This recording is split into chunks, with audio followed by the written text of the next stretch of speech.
Today we're going to talk about this crazy cryptocurrency market and some of the fluctuations that we've been seeing over the past week or so, because it's been quite a while since I've made a video, so I figure it's time for me to make an update. The reason I haven't made a video, by the way, is I just felt like I haven't had anything interesting to say, which is fairly rare for me, but I'm not going to try to say something when I don't feel like I have anything interesting to say. Anyway, let's go ahead and get into this market. So, starting off with Bitcoin here. If we look at the past 7 days, you can see that Bitcoin was trading at this upper 6,000 range. And then we had this big moment here that I'm sure everybody remembers, where Bitcoin pumped $1,000 in 30 minutes. And then it fell another $500 in the next 30 minutes. So we had a lot of volatile price action here.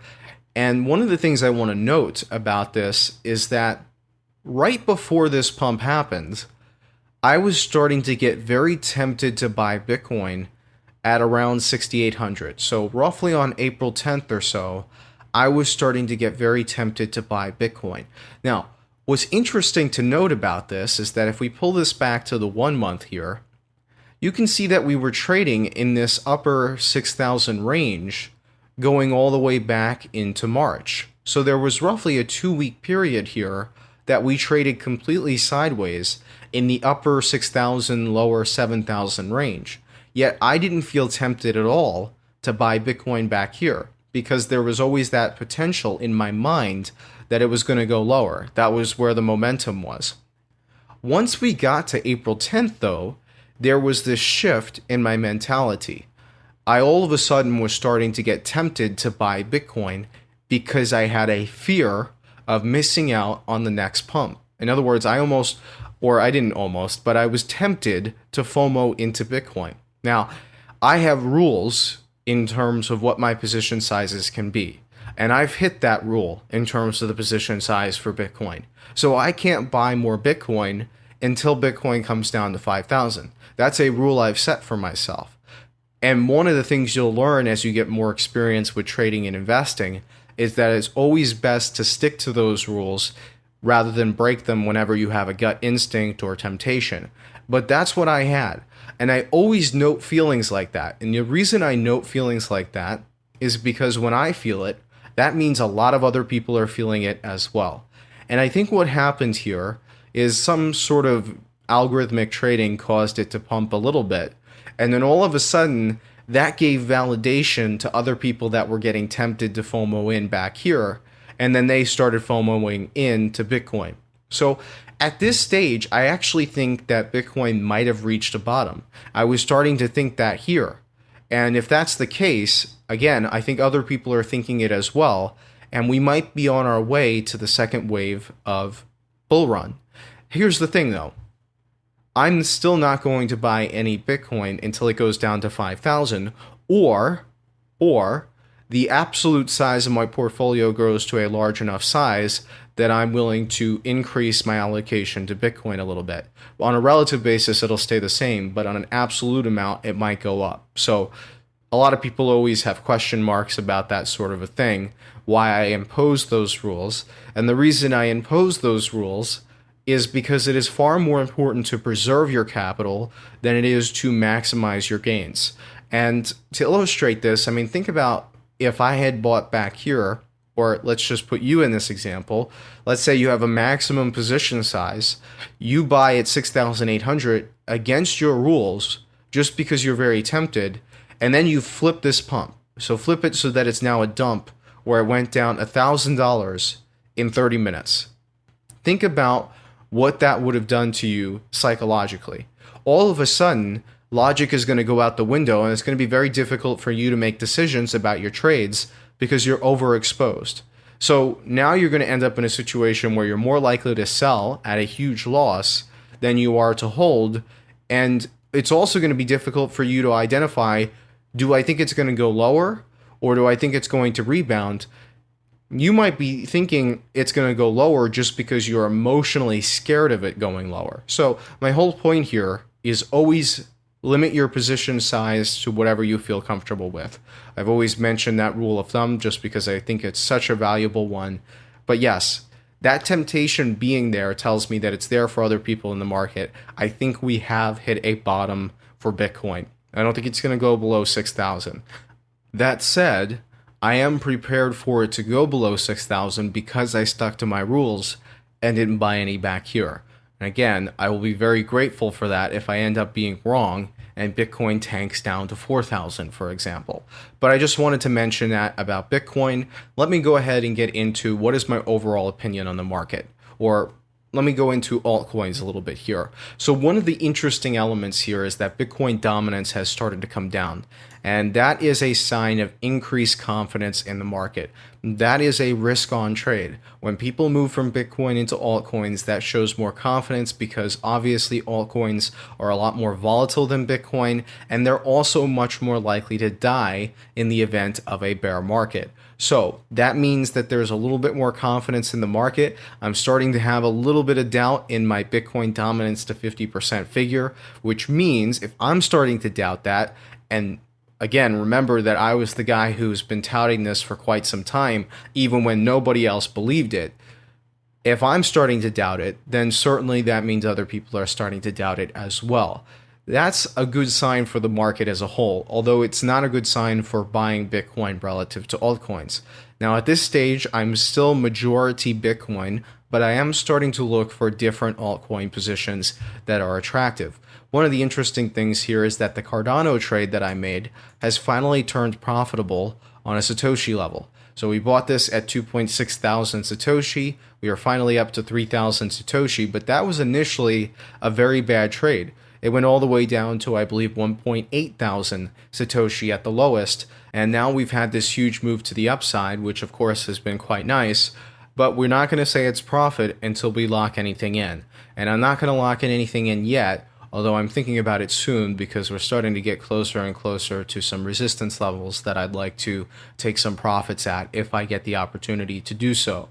But I'm not looking to buy any more Cardano at this point. What I am looking to buy into is Litecoin. Now, before I go any further, people always complain to me that I talk about the Satoshi levels as opposed to the US dollar levels. The reason I do this is because the alternative position for me is not the US dollar. In other words, when I say I'm going to buy Litecoin, I'm not saying I'm going to buy it with US dollars. I'm saying I'm going to buy it with Bitcoin. So the alternative position for me, what I must compare it to, is Bitcoin.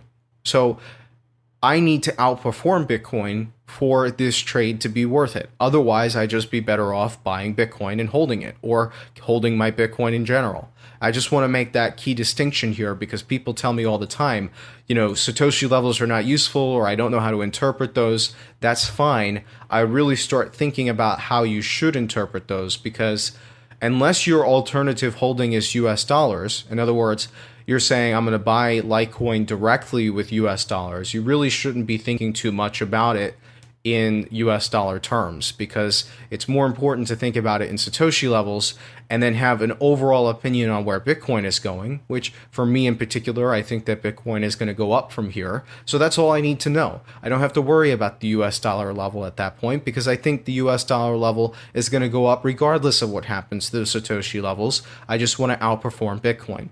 Sorry for that aside there, but again, people complain about it all the time on my videos, so I just want to make sure that I make that distinction here. With Litecoin in particular, I'm looking to buy it at around 1.5 million Satoshi. If you've watched Litecoin over time, you'll note that it tends to trade sideways, maybe a slight downhill trend in the Satoshi levels. Actually, I could probably pull that up here. So let me go back to the 1 year here. So yeah, you can see this slight downtrend that we have, and then all of a sudden it pumps up. Sideways, pumps up. That happens all the time with Litecoin. And we're starting to have this downward trend for Litecoin at this stage. So if we come down to 1.5 million Satoshi flat, and that's important, I don't want to buy it at the upper 1.5 million Satoshi range. I want to buy it at the lower, or even below it, maybe like the upper 1.4 million Satoshi range.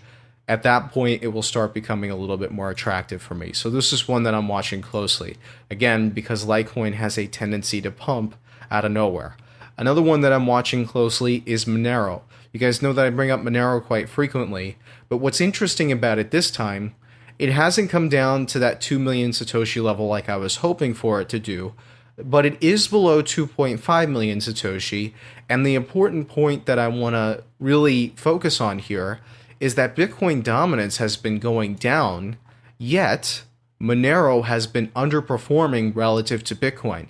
So when you see a divergence like that, where altcoins as a whole are doing good against Bitcoin or doing well against Bitcoin, but Monero isn't, or another cryptocurrency that you like, that's a good opportunity to get into it. So I'm probably going to be buying a little bit more Monero at this stage just because of the fact that if we are seeing more confidence in the altcoin market, I think that Monero is one of the ones that's being underappreciated at this point in time. And therefore, I think there might be an opportunity there for at least a swing trade of some sort. So that's something that I'm looking into right now. And then finally here, I wanted to mention Nano. And I know that you guys will always remember my pump and dump video on Nano. And honestly, look, I know that that video was fairly controversial and a lot of people got pissed off because of it. But in the end, okay, and this is the important part here, in the end, Nano did in fact behave very much like a pump and dump. And that is nothing against its technology, and that's nothing against really anything about the project as a whole. But if you look at this behavior here, right, this is very much a pump and dump, plain and simple. It got manipulated to the upside, then we started having the BitGrail problems, and we started having a number of other problems as well, and just in general it was overinflated. So we saw price start to come down, both in US dollar levels, but more importantly, in Satoshi levels. So now I'm starting to think that it's attractive. And I mentioned this in the video where I talked about it being a pump and dump. I said there's going to be a point in the future where Nano, or at the time Rayblocks, goes out of the minds of most people in the market. It becomes less highlighted, it's less important, although surprisingly people still talk about it fairly frequently, which is a good thing. That's actually really cool. That means it was better than I thought it was. I thought it was going to fade away into obscurity. It didn't do that at all. So one of the things with Nano here is that it doesn't take much for this to pump, at least from my experience from watching it. You can see that it's had a couple of pumps on this overall downtrend that you could sell into. So I think there is another opportunity here in Nano, and this is something I'm looking into quite closely, especially because we're trading at levels where this was basically where it pumped previously. It went down a little bit lower. It went down to roughly 60,000 Satoshi. Right now we're trading at the lower 70,000 Satoshi range, but overall, I think there's an opportunity here. So it's come full circle. We finally gotten to the point here where initially this was pumped to all hell. I believe it was all the way up at like 260, 280,000 Satoshi area. And now we're all the way down to a third of that against Bitcoin. Should be very interesting to see what happens with this moving forward. But yes, I do think there's an opportunity here, despite the fact that, again, I talked so much smack about it a couple of months ago, and people never forget that. It's beside the point. And also, again, I'm not even doing it for any fundamental reason. In fact, that's true for most of these except for Monero. Monero in particular, I actually like Monero quite a bit. Again, I'm going to be making a video on that at some point here where I talk about why I like Monero so much. Because a lot of people always ask me the question of, how can you like Monero when it's the biggest at risk when it comes to the government, for example? So we'll talk about that in a future video. And I'm serious about that. I know I say all the time, I'll do it in a future video, and then I never make that video. I'm going to do it this time, I promise. So there you go. Those are my overall opinions on the market. I know it's been a while since I made a video. Hopefully that makes up for it. As usual, if you like the video, make sure you check out my Steemit. It's an easy way to support me, and you can interact with me there, so on and so forth. So make sure that you check that out if you're interested.